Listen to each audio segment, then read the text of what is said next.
Okay, so let's jump right in. Have you ever had that feeling where you're doing everything right? You're working your tail off, you're getting the right certifications, but your career just isn't taking off the way you think it should? Well, today we're going to unpack a really powerful personal story that actually gives us a strategic framework for breaking through that exact wall.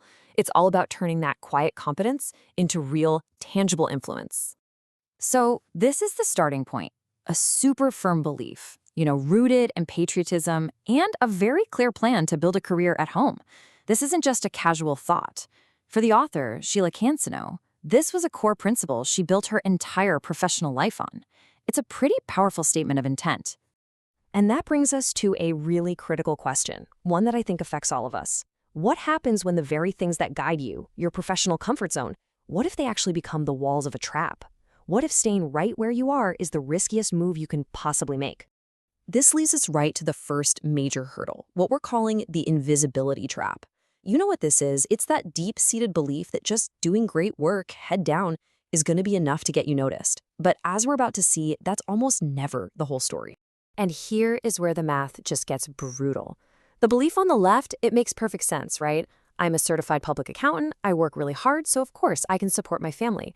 But then you look at the reality on the right and it tells a completely different story. 4 years of that hard work and the family was still in debt from her education.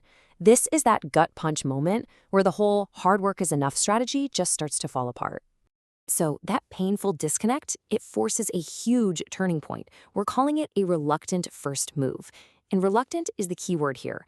This wasn't a choice she made out of some grand ambition, but a strategic pivot she had to make out of pure necessity. And a move this big doesn't just happen in a vacuum. It was fueled by a mix of things. You had this external nudge from a friend who just kept saying, hey, apply for this job in Bermuda. But then you had this massive internal storm, the fear of failing, the fear of discrimination, and just this huge self-doubt, which was made even worse by her own mother's painfully honest feedback that her English was baroque, broken. These are real, heavy barriers to making a big career change. And then there's this number. 2,000 US dollars. Now, that might not sound like a fortune, but this wasn't just money for a plane ticket. For her family, this was a massive, massive capital investment that they absolutely could not afford. It just shows you the enormous risk and the sky-high stakes of making this move. This was the real point of no return. So what's so cool is that this very personal journey perfectly illustrates a universal leadership model. We're going to shift from her memoir to a model we can all use, starting by mapping out the very first position in this framework, the pawn. So this is stage 1. It's called the pawn, or quiet competence. And just look at this profile. Hardworking, super reliable, probably the technical expert on the team, but actively avoids the spotlight. The core belief is, if I just keep my head down and do great work, someone will eventually notice me. This is exactly where our author started, and honestly, it's where so many talented people get stuck. So here's the absolute crucial point, maybe the biggest takeaway from this whole framework. Your competence without visibility severely limits your influence. Let me say that again because it's so important. Your invisibility isn't a virtue. It is a professional liability. It's a strategic disadvantage. That high-stakes move to Bermuda, that's what triggers the next stage, the awakening. This is that light bulb moment when you finally realize that putting in the effort is not the same thing as having influence.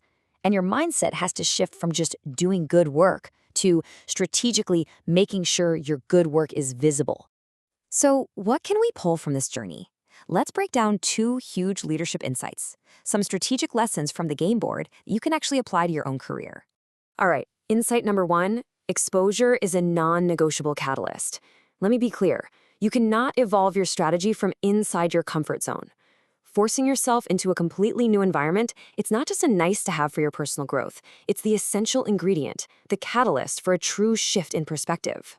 And this illustrates the point perfectly. I mean, look at this. On the left, you've got the princess life she grew up in, totally shielded from chores so she could just focus on her studies. And on the right, bam, the harsh reality of her new life.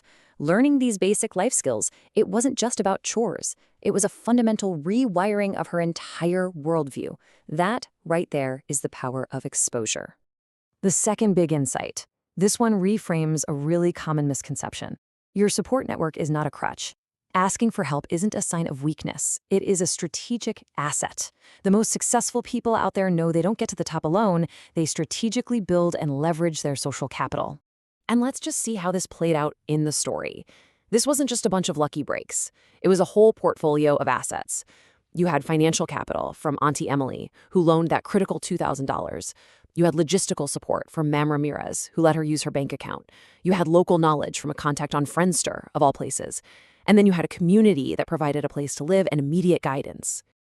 So, okay, we've analyzed the story, we've gone through the framework. The big question is, now what? How would you actually apply these lessons? It's time to turn this memoir into your move. Here are 2 strategic moves you can make starting like tomorrow. First, engineer exposure. Don't just wait for it to happen. Actively hunt for those projects or roles or even just conversations that shove you out of your technical comfort zone. And second, map your assets. Be as deliberate about your professional relationships as a company is about its resources. Who do you know? And more importantly, who do you need to know for your next big move? Because here's the crucial thing to remember. You are not just a piece on the board that gets moved around. You're a player. It's your turn to play, and your moves can change the entire game. So I'm going to leave you with this to think about. Take just a second and reflect on your own journey. Who were the key people, the mentors, the friends, the colleagues who helped you get to where you are right now? And then more strategically, who do you need in your corner to help you get to where you want to go next? Because in your career, just like in a game of chess, being quietly competent is not enough to win. Your positioning is what determines your progression. Movement changes the entire board. It's time to make your move.